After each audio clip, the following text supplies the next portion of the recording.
Hey there, everybody. If you're joining us, we are live. This is Kevin Daisy, and I'm joined here today with Mark Bowers. Mark, hello. How you doing?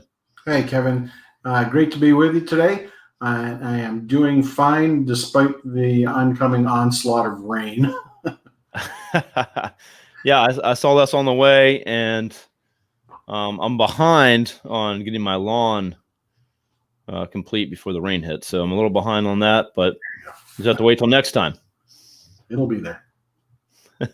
They'll still be there when I get done, right? So Mark, give us a little history about yourself and introduce yourself to the audience. Oh, sure. And then we'll get into some questions real quick. Anyone that's tuning in, please ask us questions. Ask questions for Mark. We'll be happy to answer those for you. And Mark, as you introduce yourself, hopefully the audience will come up with some questions to ask you along the way. Well, if not, I've already got answers anyways. Yep, plenty of them. Okay. So I am Mark Bowers. I from Virginia Beach right now, born and bred in upstate New York. In between those two endpoints, I spent 20 years in the Navy as a submarine officer, about 10 years, again, working in the DC area, supporting the defense complex, and then struck out on my own as a consultant. But I'm not even going to talk about that. But along the way, in those number of years, we won't say how many, I had the opportunity to serve in a lot of membership associations, or participate in a lot of membership associations, and usually floated up to somewheres in the leadership of that. So there's tons of lessons learned there that I thought would be important to share with others. And the Professional Development Consortium of Hampton Roads is the nonprofit that I founded to do just that. Excellent. So say the name of the nonprofit, just again, the organization, so everyone can Sure. hear that. It's a mouthful. So I'll say it a little bit slower. It is the Professional Development Consortium of Hampton Roads. But the shorthand for it is either the consortium or PDC or PDCHR. Trust me, I won't be talking about anything else today. So Professional Development Consortium of Hampton Roads is not on the quiz, but PDCHR is. Gotcha. Okay, so questions to kind of get us started. So give us a why. You kind of give us a little bit of information there, but why it's important and kind of the history. Myself, I've served on many boards. I still serve on some now. So as a fellow board member, I'm sure we have a lot of other listeners that have been on boards or serve on boards. Why'd you start this, and give us a little history about it? So as I mentioned before, I served on several boards, as small as a 10 townhouse homeowners association to at a global level, overseeing one particular professional societies, all their chapters distributed around the world. And along the way, I found that there were sometimes I did my job on the board really well, and probably just as many times it was pretty terrible. So as I was in that last role at this kind of global level, I really had an opportunity to reflect and kind of say, what are some of the keys to success, and what are some of the keys to failure? So I decided to focus mostly on the keys to success.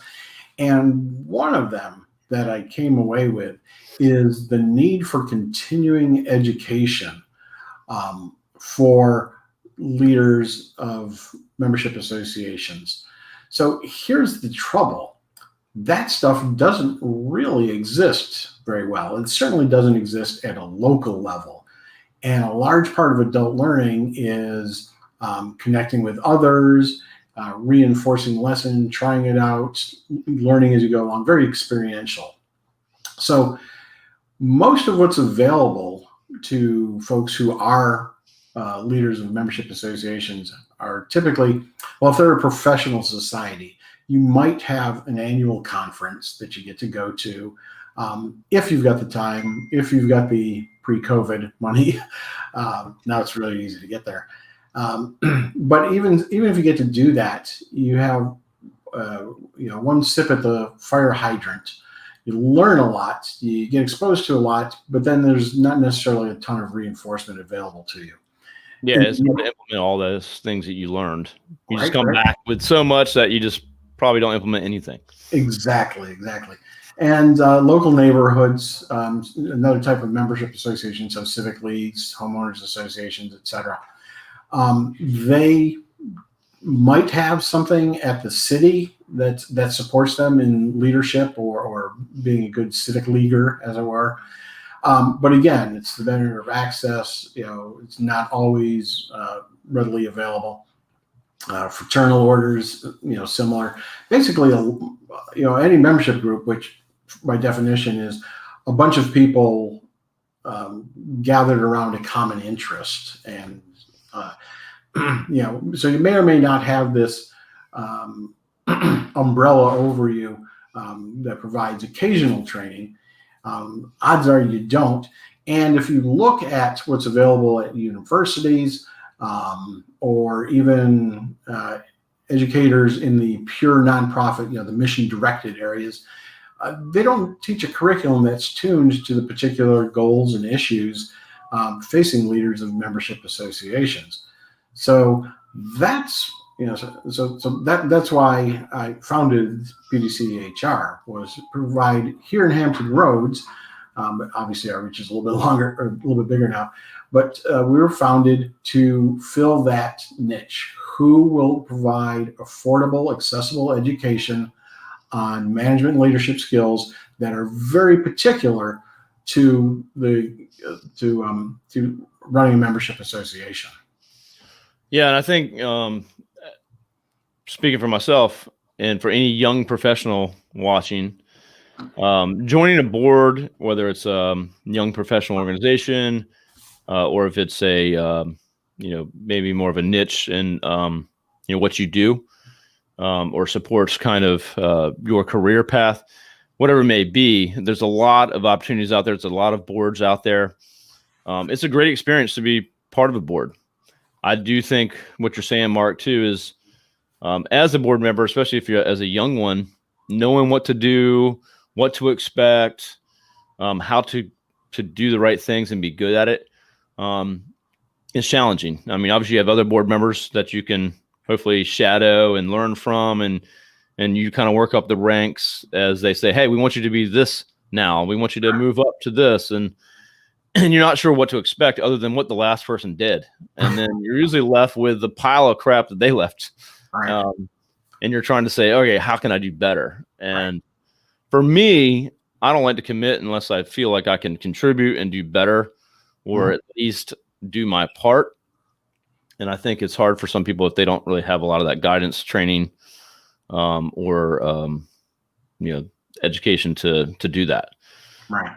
So both, and just for a moment of clarity here, because it just might be useful to this. So there are two kinds of boards in the world. Well, there's probably a lot more, but just for the sake of this.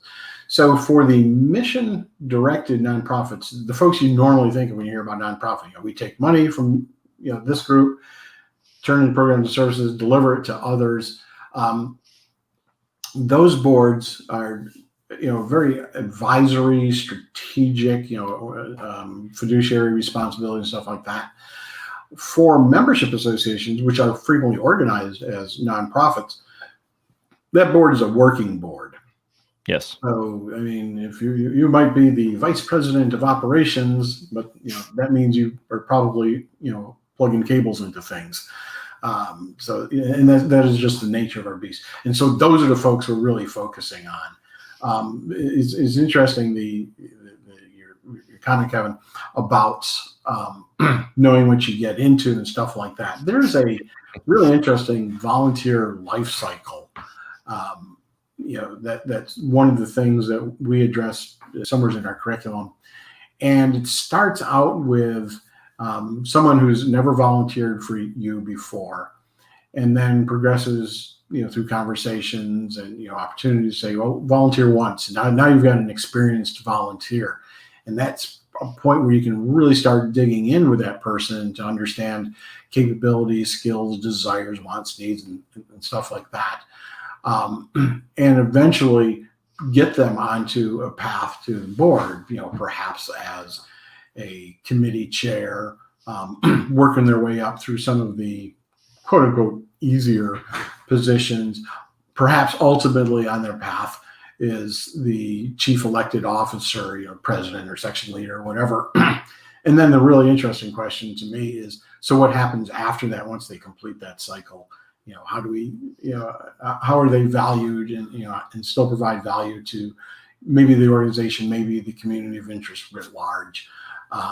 So that's, just one of the, things that goes into successful, sustainable association boards is really thinking about that whole life cycle. Now, what frequently happens is, oh crap, nobody, the treasurer moved away. We've never talked before. Would you like to be treasurer? Yeah. Or an email to the membership saying we need a treasurer, and of course everybody just stares at their feet at that point. So, if any of this sounds familiar, folks. Yeah. So sometimes it's like, hey, you have a pulse. You showed up. Right. Hey, you want to be the social chair or the right. we need a vice president or something like that. So usually you're looking for people that are just generally interested to show up, and they just have interest in the group. Right. And so those are the first people that you look at is, hey, I've seen you show up a few times. You're asking questions. You seem active, and you're trying to take that person and move them towards hopefully a position in the board. Right. There should be some. But that should not be the first ask. It's going to be the first ask, but you say, hey, there's, we like what we're seeing. We'd like you to, think about this and maybe go through some training or go through. Would you be interested in being groomed for the board or, right. Maybe applying and then go through some different steps. Yeah. So I guess as far as, what you provide within this organization is, what some of the, I guess, the educational offerings that you have. Sure. What would I expect? So say, let's take it two different ways. Me as a board member on multiple boards right now versus a group that would come to you to say, we need help. So as a board member, am I looking for my association, my board to invest in this and it helps everyone out? Is there also offerings for individuals? How does that work? So we are, so the answer is any good ex-management consultant would say, well, it depends, or in between. So our offerings are come to this point in time and space, well, not space anymore, but come to this point in time and learn about this particular subject. We don't really have a model that says, well, we're going to go in and address a board writ large, an entire board, and say, oh, let's dig in and stuff like that. It's more about connecting board leaders with either their peers or professionals in some particular subject area to learn how to do it and how not to do it, as it were. So there's no membership for the consortium. There's a history why the word consortium is there and probably shouldn't be anymore. But there's no membership. We are open to the public. Our marketing is targeted, of course, to membership association leaders. I'll ask you about that more here in a minute. So what we provide over the course of a year is it's a fairly structured curriculum, but everyone is welcome to dip in and dip out. We don't take attendance or stuff like that. We'd love to see you come back, but if you don't, that's cool too. So every quarter we focus on a particular domain. It might be about marketing your organization. It might be about organizational strategy. Could be about organizational operations. Right now, or the first quarter of 21, we'll be focusing on business development. So every quarter consists of 4 educational events. So every month, the first month of every quarter, on the second Wednesday, I got this formula down finally. So second Wednesday, first month of each quarter, we hold a round table. So we invite people who might be interested in talking about community marketing to come to this, and we teach them how to build an agenda and manage an agenda in the moment. For those of you who are familiar with lean coffee, this is or with lean, this is the lean coffee or lean coffee table approach. So it's really about connecting folks. If they talk about community marketing, great. If not, that's fine too. It's really about connections at that point. After that, in the second month and the third month of each quarter, again, second Wednesdays, we'll do a 90-minute workshop where I bring in a commercial expert or an academic expert to actually lead some theory and lead some practice discussions and activities, so they can get their hands on with a facilitator, if you will. So that's what happens. So it's a roundtable, then 2 workshops every quarter. And then the other thing we do is, in addition to the stuff we do per quarter, which are really focused on management skills, particular to boardsmanship in the association arena, we also overlay one Saturday at the end of the month, end of the first month in each quarter, our executive leadership series. So it's about 2 hours. We go a little bit deeper, and we talk about more general leadership skills. Those are readily available elsewhere. We tune them a little bit to this, but this is where we might talk about culture or conflict resolution, stuff that's generally applicable wherever you are exercising leadership.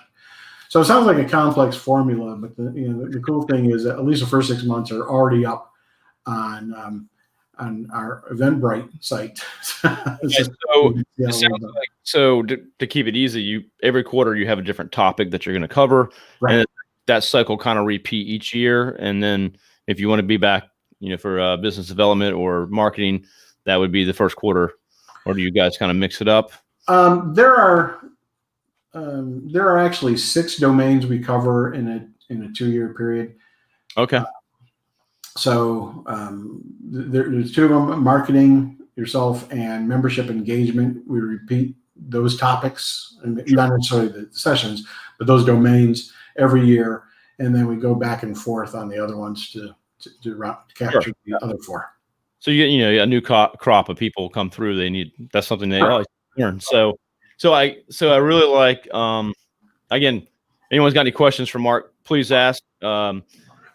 I was very experienced in this, and again, I've been on many boards. I'm on boards now. I know many people listening are most likely on some sort of board. Right. And so it sounds like if you're looking to get education, to get better at being a board member, this is something you want to check out for sure. And I would assume too, it would be good for people listening that if they are on a board, to let everyone know about this program and say, hey, let's all go attend a workshop. Let's go, and maybe not all of them, but maybe it's leadership. Maybe it's, I know I'm on a board for CBDX, which is a great board, part of CBDA, but we got a fresh crop of new board members coming in. Right. It's a two-year term typically. So as they come in, just be great to say, hey guys, there's this workshops available. Check this out. Let's try to attend, and we can track on our side who's attended, who hasn't, and maybe it's it can become a requirement to go through this. We would love to see regular commitment. Kind of going back to your question before about, is it for individuals or is it for boards?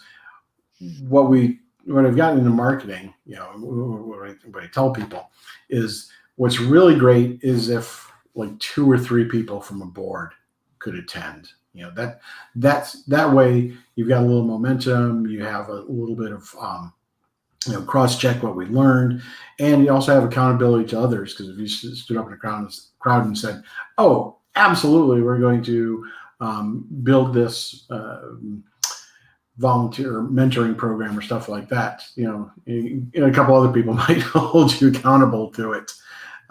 So absolutely. Yeah. So here we go from Eric J. Olson, my fearless business partner and your friend, Mark. Actually, Eric was supposed to be doing this, right? Right. He called me. He's stuck in traffic, and I jumped in to save the day.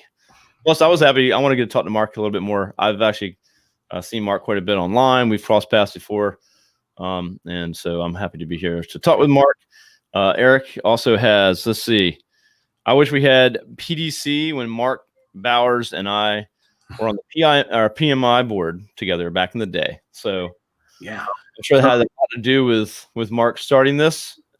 So that was actually a pretty influential moment for the local chapter of the Project Management Institute. So I was on the board as the marketing director and completely unqualified to do so. I see people signing off right now. So that was as you mentioned, that was a typical 2-year term.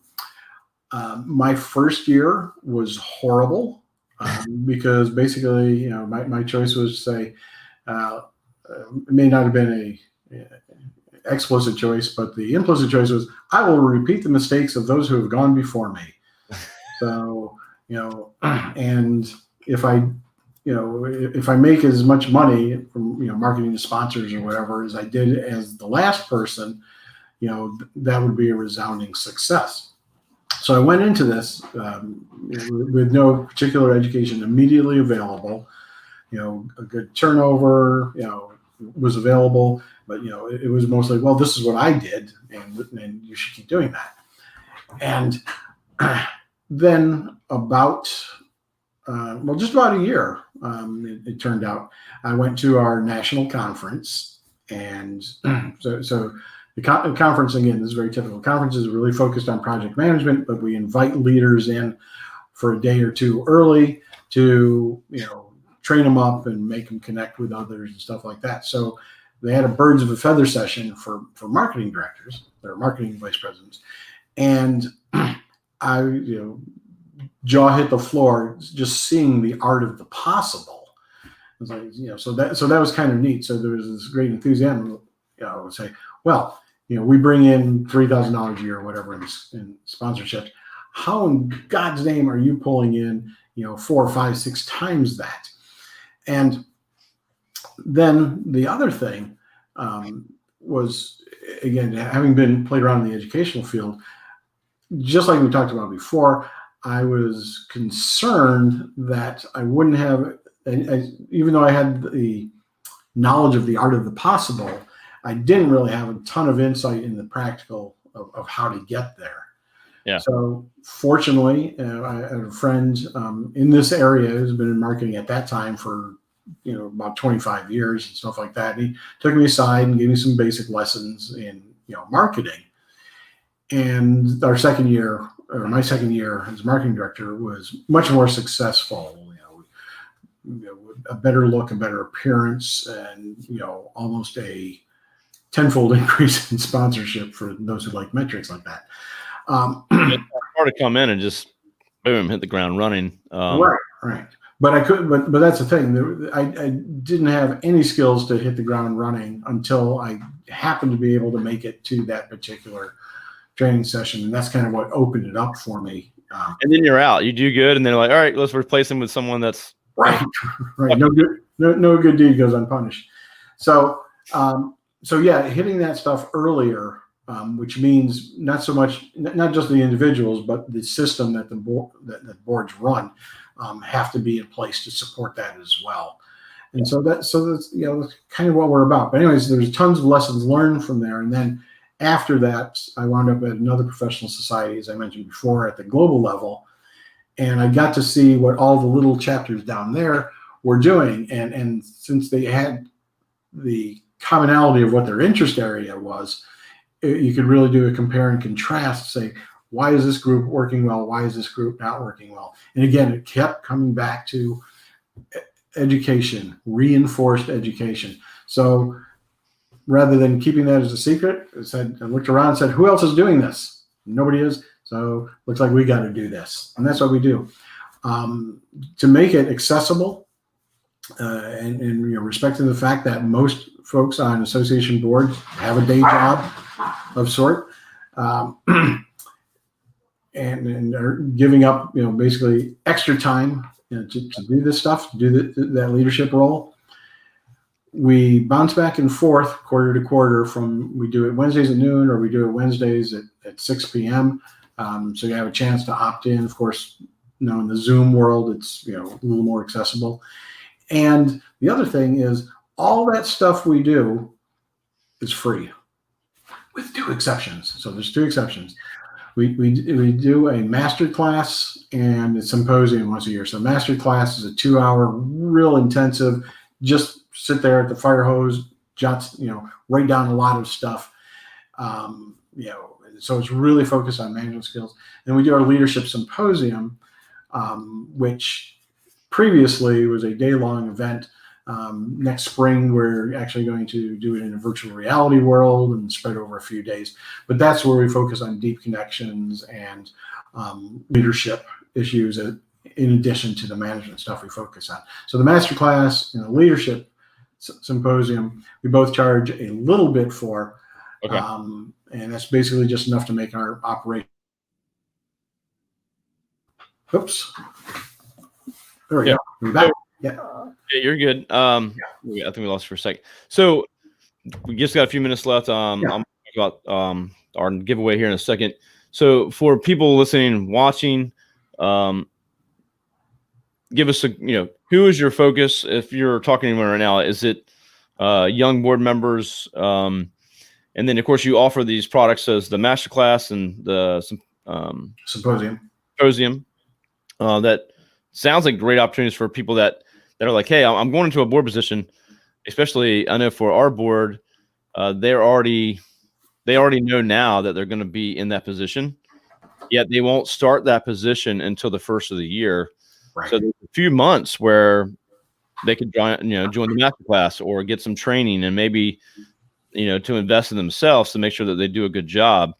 I'll definitely pass this along to our board and say, hey, I would consider attending some of these things. If you can, the masterclass, that'd be great. If not, let's look into this and see what other things that we can, get the board involved in to groom the new board coming in.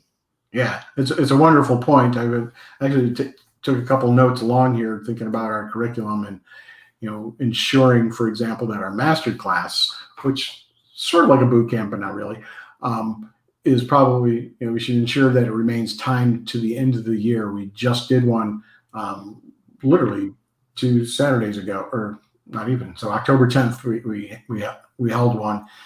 And, with proper marketing and awareness of this, that could be an ideal place to say, hey, you're starting the board. You're actually joining January 1st, which is typical. Here's a chance to, get your feet in gear. I mean, I guess others could have like a fiscal year that's different, but I would assume majority are beginning of the year. Marketing is important. It all comes down to marketing, getting in front of the right people. And then I think you could do some other things with, the master class as far as, almost like, I know it's a much bigger thing, but like LEAD, Hampton Roads, and there's other like programs that people go through, and they push it that, hey, I did this, and they're excited about it. Of course, again, LEAD is a longer journey and experience, but if you could spend some things like that to where people say, hey, I'm certified to be a good board member here, so they can use that in their credentials. So, all right, well, Mark, I appreciate you talking with us. Definitely will share some links to your organization, to your page. I will tell my board for sure. And then anyone listening, if you're a board member and you want to be a better board member, reach out to Mark. Right. What's the best way to connect with you, Mark? So being a staff of one, any name, any title you want at PDCHR.org will get to me. But really probably the easiest thing is to hit up our website that's been labeled here, PDCHR.org. Here. right, that one down there, over there. And also just to check out our events, that's at events.pdchr.org, events.pdchr.org. And it just takes you to our Eventbrite page. Excellent. All right, Mark, I thank you for joining me today. Again, reach out to Mark, check them out if you need help. I'm sure he'll be happy to answer your questions, and let's make some better boards out there. Yeah. Let's do that. Harder, not harder. Make it easier. All right. So I just want to end this with talking about our nonprofit giveaway. Shannon, can you cue up the nonprofit? There we go. I think we also might have a graphic we can pin up. But so at Array Digital, we are giving away a website and a marketing strategy for a healthcare nonprofit. This year we've done a little bit different with COVID and a lot of our healthcare heroes out there. We want to make sure that we give away a website and a marketing strategy to a worthy nonprofit in the healthcare space. We are taking applications until the end of this month, so we got a few weeks left.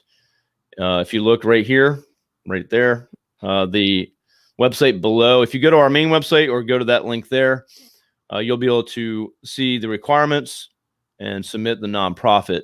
If you know of a nonprofit, but you don't know the person to contact, let us know. We'll try to reach out to them. If not, please tell them, have them go here and submit. Again, we're only taking applications at the end of this month, and we've already had a bunch submit, but the more the better. We want to see some good ones get in there, and everyone gets the opportunity to get a new website. So check that out, and that's it. Have a good Friday. Thanks for joining us, Mark. All right. Thanks so much. It was a pleasure. All right. We'll talk to you soon.